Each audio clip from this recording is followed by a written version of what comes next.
Looking at before and afters is only one step. When it comes to something as important as a cosmetic procedure, relying solely on a surgeon's portfolio can be a costly mistake. What questions should you be asking that address your long-term health, safety, and results? On this episode of the Doc Dudes, we reveal 5 non-negotiable questions every patient must ask their plastic surgeon, and we explore how you can make the right choice to look and feel your best. Stick around. This is the checklist you need before you book a consultation.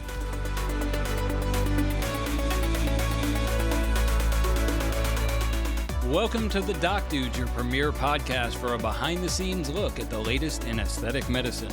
Hosted by the cosmetic surgeons at Garrett Harper Cosmetic Surgery in Charlotte, North Carolina, the Doc Dudes brings you interviews with insightful guests, expert tips from experienced medical professionals, and lots of laughs along the way. And now, here's Dr. Garrett Harper and Dr. Evon Zoog, also known as the Doc Dudes. Welcome to the Doc Dudes. I am Dr. Garrett Harper, joined by Dr. Evon Zoog. We are both board-certified plastic surgeons in Charlotte, North Carolina. Today, we are shifting our focus to a critical part of the patient's journey, the consultation. We're talking about more than just surgical technique. We're diving into the critical questions you need answered to ensure your safety, satisfaction, and comprehensive well-being when choosing a cosmetic surgeon. Why the right questions matter. Boy, this is a great kind of topic, right? So, all right, Evon, talk a little bit about, the illusion of the portfolio. And what I mean by that, I'm going to dive deeper than just before and afters. I'm talking about the whole kind of persona, because you and I both know plastic surgeons these days, man, if we thought they had egos before, it's insane now with the advent of social media, right? So a lot of these portfolios, I would say, are, it's not just going to their website, or it's not just looking at their iPad like, we've had here for forever with before and after galleries. I mean, it's about looking at their social media portfolios even. So talk a little bit about the illusion of the portfolio and just kind of the importance of looking deeper than just what that doctor may be presenting to the publics. Yeah, and so I guess I'll just talk about my strategy with social media since I've started and tried to build, my practice within this practice in the last 2.5 years. And my philosophy, my thought process was I want patients to feel like they are getting to know who I am before they come see me. I want them to be educated by my content. I want them to see my results. And the reason for that is because plastic surgery it's a partnership. It's not getting your gallbladder out. I want to see you often. I want you to be able to reach out to me and feel comfortable reaching out to me if you have a concern. It's a partnership. It's not a transactional thing in my mind. So that's how I want to kind of advertise myself through social media. Right. When I look at some of the plastic surgeons that are out there and I look at their social media, because I think that, people probably look at our practice through Instagram and Facebook more than they do through just, getting on the line, right? Oh, yeah. Show you how old I am. Going on the World Wide Web and looking at our website, right? Like, I just think people maybe look at that less now, right? And so what I get is I look at some of the theatrics. You and I talked about a couple of plastic surgeons earlier today that are like all just fireworks and light shows, you know what I mean? And it's all about trying to kind of formulate their portfolio of patients. And I've talked about it on some of the behind the scenes podcasts that we've done about how they can manipulate photos and do things like that to try to make their before and afters look better. For some of these procedures, you're never going to see long-term results. It's always going to be an on table, because I can promise you that's the best it's ever going to look. And so, I think that it's one of those things where people can be really entertained by looking at websites or by looking at social media posts by some physicians But I think that they need to be careful that it's so much more than just the theatrics of what get kind of, I don't know, just shown to them. They're entertaining. That's exactly right. And so the question is, are they great surgeons too? Yeah. Yeah. And most critical thing there, you can have, millions of followers that love your entertainment, but if your results and if your reputation in your community aren't great, then I asked you today, I was like, about a specific surgeon. I was like, how busy can that guy be? Like, there's no way.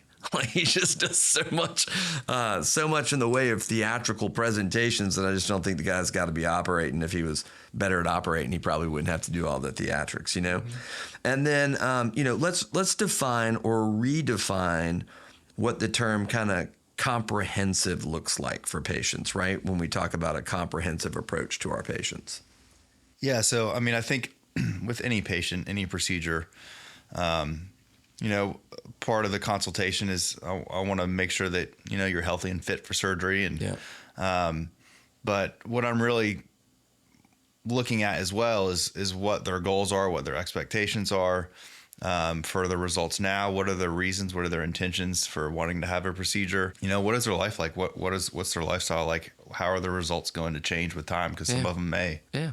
I also think it's pretty great, right? When we talk about comprehensive, everybody has heard when you're a hammer, everything's a nail, So if you go to some of these plastic surgery offices that maybe don't have estheticians or nurse injectors or lasers or any of those, non-surgical devices, it's like they just want to go to the cutting board all the time, right? And vice versa. You go to med spas who don't have plastic surgeons available, they're going to tell you that they can RF microneedle your face, as well as a facelift. You just can, right? Yeah. So it's all these types of things where when you're under the care of an office, a practice that can offer every single scenario under God's green earth, then I just think that you've got a better opportunity at getting the right kind of game plan set for whatever your goals are. So from a comprehensive approach, it goes from here, not only our estheticians and our nurse injectors, but also, our integrative weight loss program.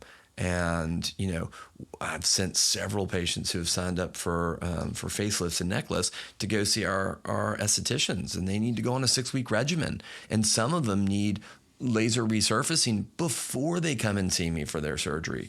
And, a long time ago, before you even kind of came, I had no way of really helping patients lose weight, especially if it was somebody that needed to lose 20, 30 pounds. They don't need to lose so much weight that they need to go see a bariatric surgeon. So I basically was like, go head up to Barnes and Noble. Yeah, go head up to Barnes and Noble and grab like a diet book and an exercise. I mean, there was nothing. And so now, being that kind of comprehensive approach to thing has made it to where our patients can just get everything done under one roof, and it's amazing, including their surgery, because we have our own surgical suite, and right? It happens every day. One of the coolest things about this office is we're all collaborating together to get the best result for the patient. 100%. I'm constantly grabbing people to come see a patient. I know you're constantly getting grabbed to go see patients, vice versa, and all those types of things. So it really is kind of a unique situation for us, because we're all here, and we've always got a member of each kind of division here at one time, which is awesome. And then I think the most important thing is finding the right fit, right? I agree. So what does that mean to you? Because I've told patients before, I said, you're interviewing me, yes, to see if you want me to be your plastic surgeon. I'm also interviewing you to make sure that I want you to be my patient, right? So talk about how important it is to have that right fit. Yeah, I mean, and I tell patients that all the time, because a lot of patients will come in for 4 different consultations from, surgeons from all over Charlotte. Yeah.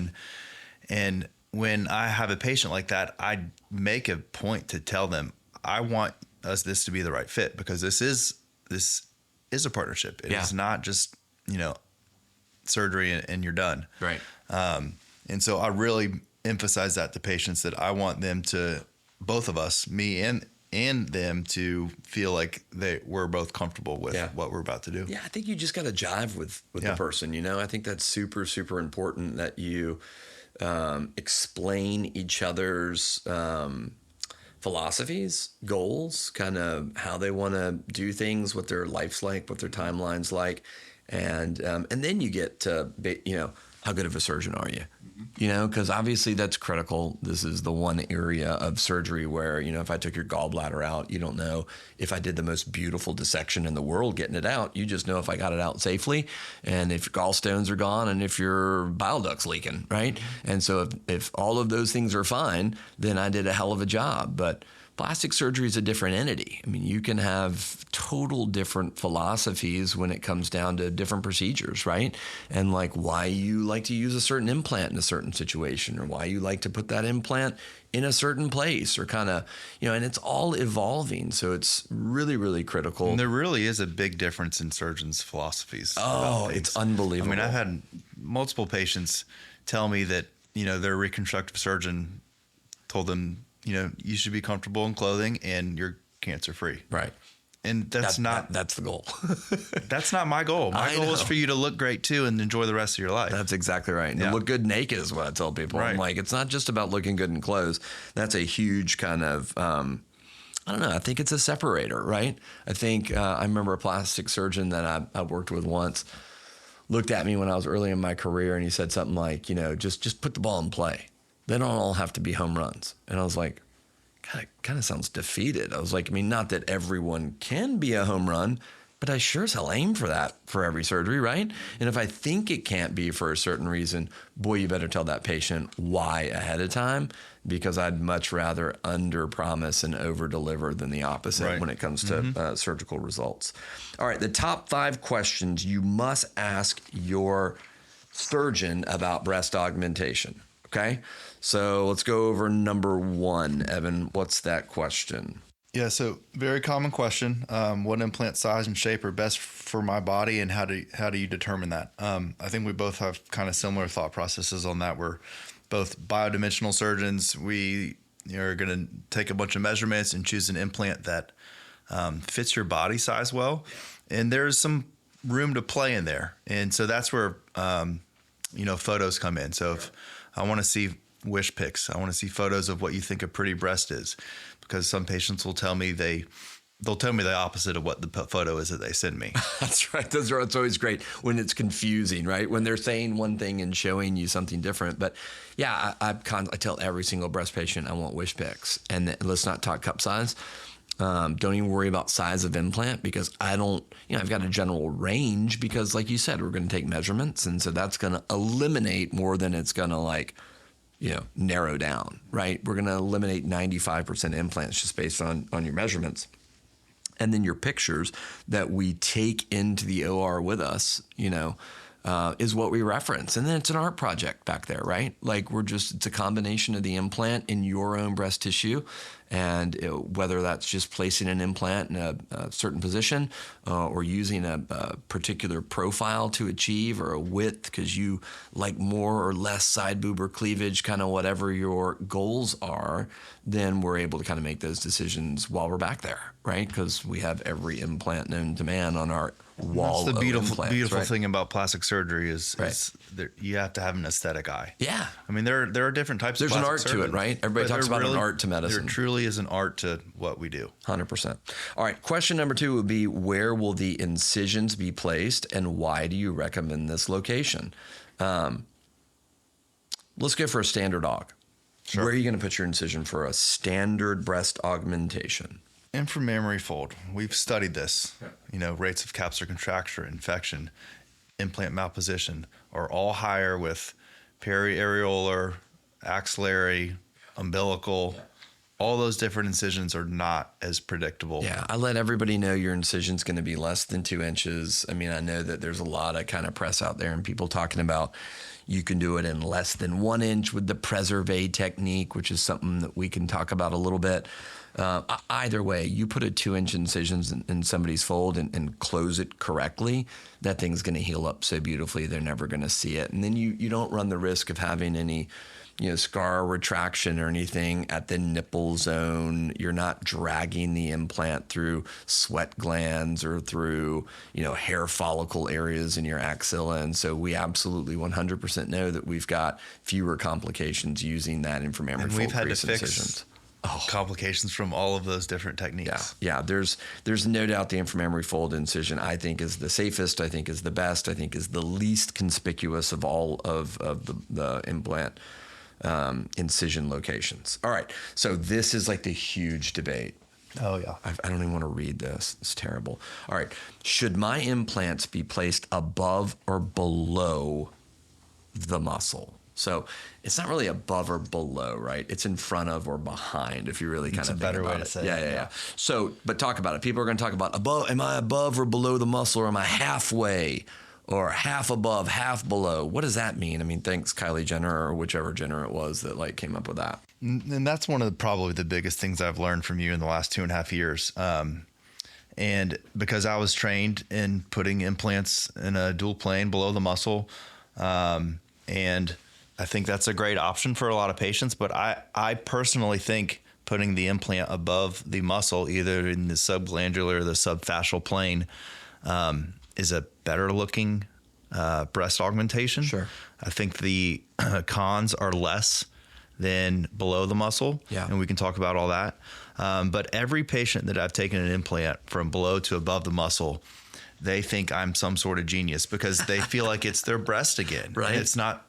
When it's below the muscle, it feels like it's not their breast a lot of times. Yeah. I mean, I think that's like, I tell patients, because they look at me kind of like, really? When we say that. 5 years ago, I was 95% below the muscle or behind the muscle. I did a dual plane 2, which means that I was dividing not only the muscle at the bottom all the way to the sternum, but I was also dividing the breast tissue, right? I was separating it from the muscle up to the level of the nipple. And some people, that was very little because they didn't have this broad-based muscle coverage. And so there really wasn't much of a dissection to do. And that's based on your anatomy. But the idea of that was to do 2 things. Everyone thought that the muscle coverage in the upper portion of an implanted breast, looked better because you had less rippling, which just meant that when you stood up in the older implants, the gel was like molasses or honey, and it would go to the bottom of the bag and you'd lose volume at the top of the bag.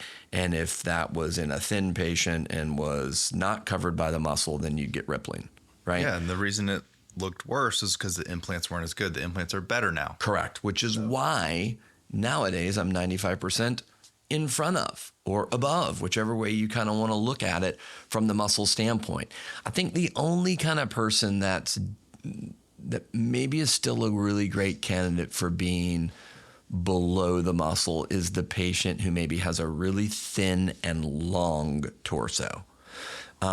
Because the width of their breast is what it is. And with a round device, the width is the same thing as the height. So if we have to go with a narrow breast because they have a narrow kind of chest wall, well, if their fold sits lower on their chest, let's say they're 6'1" and 120 pounds and are super, super thin, then I think you're not going to have any gentle transition to that breast implant. Yep. But all in all, when people have this idea of, well, I heard it looks more natural underneath the muscle, I'm like, in what patients? Like, why would it look more natural underneath your muscle if that's not where God intended the breast to be in the first place? And it certainly doesn't look more natural if you get animation deformity, which can you kind of define for the audience what animation deformity is with breast augmentations? Yeah, so animation deformity is when the implant's below the muscle every time you flex your pec muscle, which is pretty much any time you use your arm. Yeah. That muscle squeezes and then the implant shoots kind of down and out. Sure. And so one, that looks weird. Yeah. And two, over time, the implants age down and out. Yeah, they'll get stretched out there. Yeah. It also feels weird. I mean, I can't tell you the number of patients that were this kind of submuscular behind the muscle augmentation and said, oh my gosh, when I go to do a push-up, I feel like they're about to like jet out, right? I'll also say I was at a function that was super, super bougie and nice, and a gal was in kind of a low-cut dress in the front, and so obviously showing the girls off, which was great, and she like went to pick something up and like her whole breast like jumped, and I was like, whoa, like that, whoa. And so it's just one of those things where you don't get that when the implants are in front of the muscle, right? Like you have a separation of your chest and your breast, which is how we were meant to be. So now with the new devices, you don't get that molasses consistency. It's like a gummy bear, terrible term, but it is. And so it maintains its form, it maintains its shape in any position for the patient, which is amazing. So I'm like 95% in front of the muscle. I think you probably are too. Have been as well. Yeah. Even for reconstructions, which is pretty amazing. All right, number 4, what are the potential risks and how often do you see complications for capsular contracture or implant malposition? And talk a little bit about the Motiva device that people come and ask us about. So in regards to capsular contracture, we used to see that a lot more commonly, and now we don't. And it's not because of the implant. It's because our surgical techniques have changed and evolved. Plastic surgery is one of the coolest things about plastic surgery. We're always evolving. We're always learning how to be better and have longer lasting, better results for patients. And that is a very good example of it. The rates of capsular contracture from above and below the muscle in a lot of studies are pretty equitable now. Yeah. It's not twice as common as it used to be. Right. And so we don't see it that often. We do see it every once in a while. I also think that like along with the device technology, we've also learned other kind of not tricks, but other like procedural things to do during surgeries to minimize that risk, right? I mean, we already talked about the inframammary fold incision, right? The inframammary fold incision, not choosing an implant that's too big for the patient. You and I already do that. Using a funnel so that it's a no-touch technique, meaning our gloves that have been on the patient, on the drapes, doing all that stuff, our gloves don't touch. It goes directly from the box that it was in directly into the patient's body. And using betadine, using perioperative antibiotics, using nipple shields, doing all these things that are just customary now. I mean, it's just part of it. So we're really seeing a whole lot less. It doesn't mean that you can't get it. Yep. We see patients that, I'm trying not to throw anybody under the bus with this. We see patients that maybe had not terrific decisions by plastic surgeons in the past that just put them like up against the wall. I mean, they're in harm's way just because of the implant choices that happened previous to that. And so, it's revisionary surgeries are always more complex. I've said, and you've said, I'm a better revisionary plastic surgeon because I do so much reconstruction, and I'm a better reconstruction doctor because of all the cosmetic stuff that I do. So it's really great that we both have that balance in our practice to be able to kind of meld the two different areas of breast surgery and functionally making us a better surgeon, which is what's awesome. Talk to us about what Motiva claims and if those claims are real and if patients need to really consider that when they're talking to us about their implant choice. Because I can tell you that if I thought Motiva was 100% better than Nitrel, I would only offer that, right? If I think they're kind of comparable, I tell patients the pros and cons about things and I kind of let them make the decision. So the Motiva device, as opposed to Allergan's Nitrel device, which has been kind of my gold standard for a long, long time. Mentor makes a beautiful device as well. Sientra has a device out. I haven't used it in a long time, but I think worldwide, in the United States, obviously Nitrel and Mentor have been the two big dogs. And then now there's this new, pretty shiny thing, Motiva. So talk to me about Motiva devices. You actually went down to Costa Rica and saw surgery and visited the plant and did all that kind of stuff. So talk to me. Yeah, so Motiva claims several things, that how they have kind of evolved their implants to be better. One is the shell is micro textured. So, and they've studied this. There's a big article in Nature. This is actually a very, very good study that they did, that shows that the body recognizes it as less foreign and forms a thinner capsule. When you feel that implant, you feel that. But it feels cool. It does feel nice. It's a great device. It's like the first time people have come and asked about a specific device. Exactly. You know?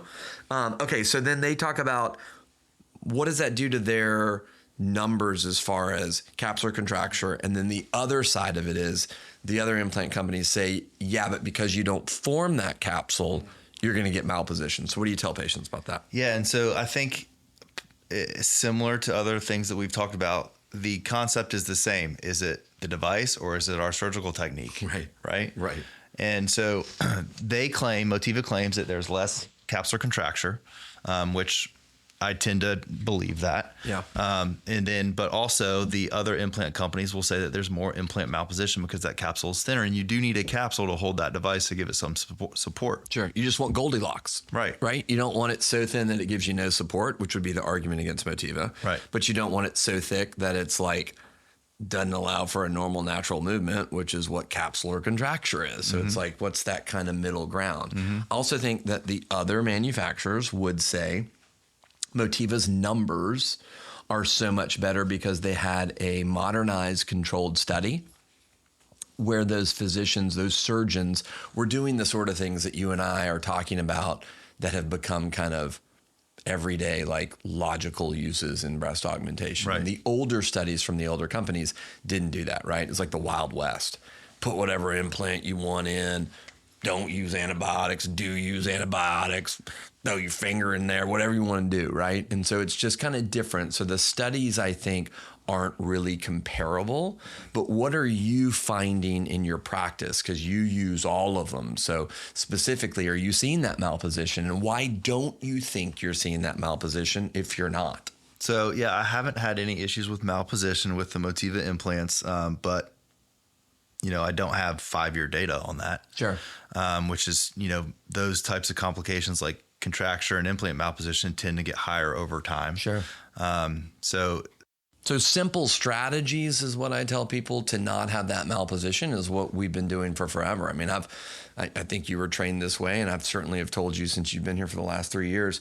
I want a hand and glove I want a precise pocket so our dissection. surgical technique. Right. And decision making, right?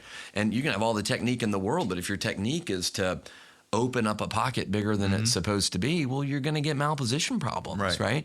So, and then, not using crazy big implants on patients. Exactly. Being conservative with your implants, because what I don't think people need to do is think that, because I have people who come in and say, well, what about putting in some mesh, the internal bra? What do you think about that? It's pretty common. A lot of surgeons use mesh. They use it pretty liberally. I've taken that mesh out before. So I'm always, if I can perform a surgery using your own body's tissue in a way to support the implant or whatever surgery I'm doing, I'm going to do that before I just throw mesh in there. Yeah. I think for it to just be like but there are patients who need it. So massive weight loss patients. 100%. I think it has recurrent malposition. Yeah. I think it has its use in patients, but I think in primary augmentations, in the patient who's not a massive weight loss patient, who doesn't have those kind of tissue issues, I think just throwing mesh in everybody is kind of crazy. It's costly and unnecessary, is my personal opinion. How about when patients say, how long will my results last? I mean, how many times, when am I going to need to get my breast done again? These last for 10 years, right?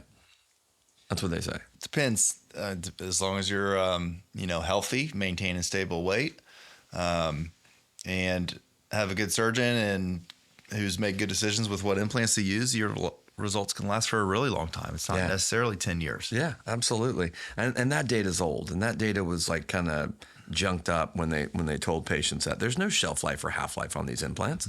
And barring you having major medical issues or weight gain, weight loss, pregnancies, and you take care of them, right? And we make good decisions with the choices that we use for your breast augmentation. I tell patients there's no reason to think you're not like going to the nursing home in these, right? You can always tell who in the nursing home has a breast augmentation. They have the most yellow cake and hot sauces on their table, right? Because all the men are like rolling in there and like giving their hot sauce and yellow cake to them. Always, I'm telling you, it's 100% certainty. Yeah. You can quote me on that one. All right, let's take a deeper dive into some questions that go beyond this portfolio as well, right? So how does your practice integrate breast surgery into a comprehensive approach using a full body assessment and overall wellness goals? Yeah, so I think that, our practice, and we've talked about this, we have, we can offer everything. Yeah. And we're very collaborative with each other, and we're always learning from each other, talking to each other about patients, and what their goals are. Because what do you do about a patient that says, well, I think here's my wish specs. I think these look wonderful, but they're 30 pounds heavier and they tell you they want to lose that weight. When do you want to do their surgery now or what? Right, exactly. I mean, I want my patients to be in ideal body weight. If you're going to lose 30 pounds, right, then your result's going to change. It's going to change. And then I don't want you to be mad at me when you lose those 30 pounds and your breasts are different. Yeah, and your breasts are smaller. So let's work on the weight first. That's exactly right. And so that's what we're able to do to integrate that into our comprehensive approach, because we can do things. I've even had patients who have come in with stretch marks, right, to their breasts, and they don't need a lift. But they've got stretch marks. And so we say, well, hey, let's do a couple of rounds of RF microneedling to improve the quality of your breast tissue, your skin, so that it doesn't stretch, because it's just another kind of avenue to be able to kind of get a better, longer lasting result. With those patients, you also have to say, look, your breasts have stretched out. So it's not this perfect 100% skin quality. So maybe we need to lean towards the more conservative spectrum of what you'd be really happy with from a result standpoint. And it's critical that we talk to patients about these things. It's hard for patients to get that and understand it. So, I mean, I do take a lot of time talking about these types of things so that they do understand. I want the best result for you to last the longest. And deep dive question 2, what protocols do we employ here to ensure the safest surgical experience, and what accreditation? We just went through our accreditation process last week, so that's great. So being Quad A certified and accredited as a facility is a big deal. And there are places who are not. You want to go to a facility that really values that. Yeah. I mean, because they look at the whole portfolio. I mean, they really everything. You talk about a deep dive. I mean, my God, they look at like everything. It's unbelievable. And so it's great. Once you're kind of checked off from them, you know that you're in a place that is top notch and that is dotting their I's, crossing their T's, and making sure that you have the safe experience. We also don't let patients, while there are some procedures that can be done under local, we don't push the envelope. We don't have to. We have our own Quad A certified operating room right here. We've got amazing anesthetists that are the best of the best, and they're going to be able to put you to sleep. They're going to be able to keep you safe, and which makes our job a whole heck of a lot easier and makes your recovery a whole heck of a lot easier also. I'll also say that we've got anesthetists who are trained in local blocks, right? So for breast surgeries in particular, you can go get, a chest wall block that's going to give you 100% comfort after surgery, especially if we're in this kind of subglandular, subfascial augmentation with the appropriately sized device through an inframammary fold. And you're going to feel so great. You're like, wait, why can't I go do X, Y, or Z? And we're having to hold our patients back from doing things, from overdoing it, because it's still surgery. It's major surgery. So you got to listen to us and heed our warnings so that you don't become one of those, stories that we remember. You never want to be a story that a surgeon remembers. You know what I mean?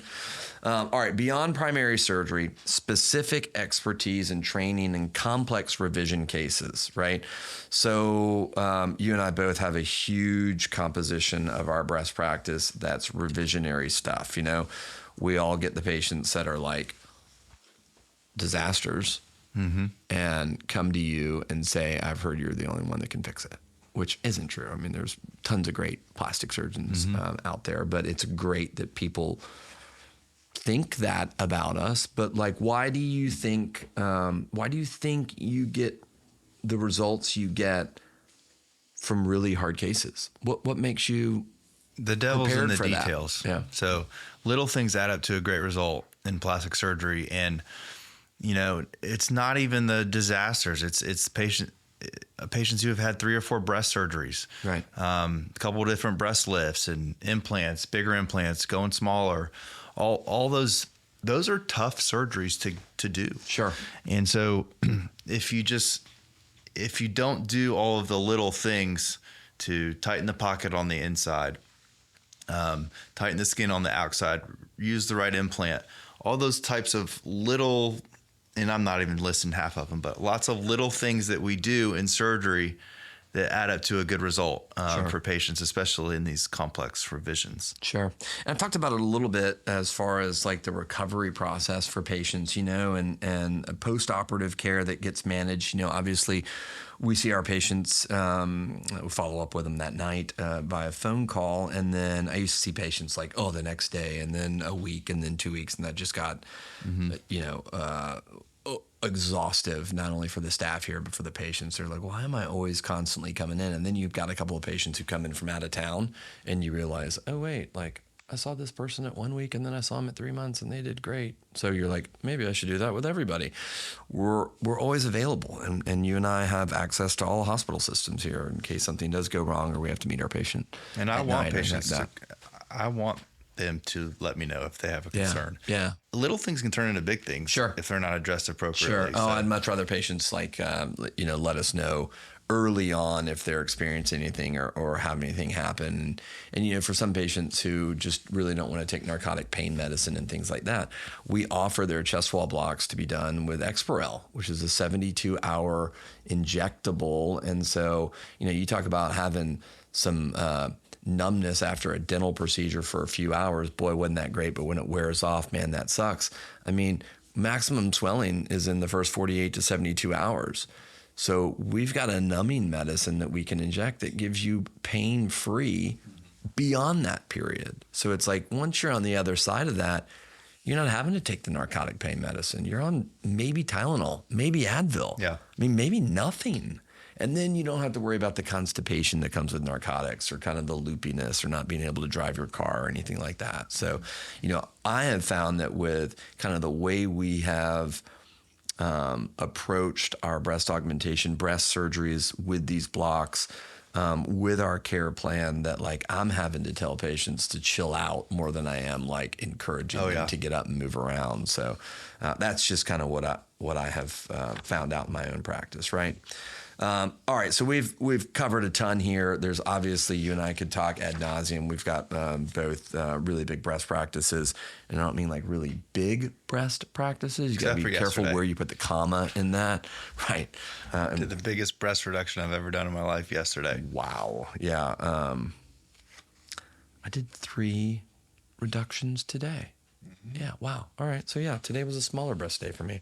All right. Schedule a consultation to discuss your goals and to find out more about breast augmentation or any breast procedure in general, as well as our integrative weight loss management system. Visit our website at g8surgery.com or call us at 704-375-7111. We are ready to take your calls and want to answer your questions. Your voice matters to us. If this episode sparked a question or if you have a topic suggestion for a future episode of the Doc Dudes, don't hold back. You can easily reach us through ghsurgery.com. Just click the dedicated Doc Dudes link on the homepage to submit your feedback or questions.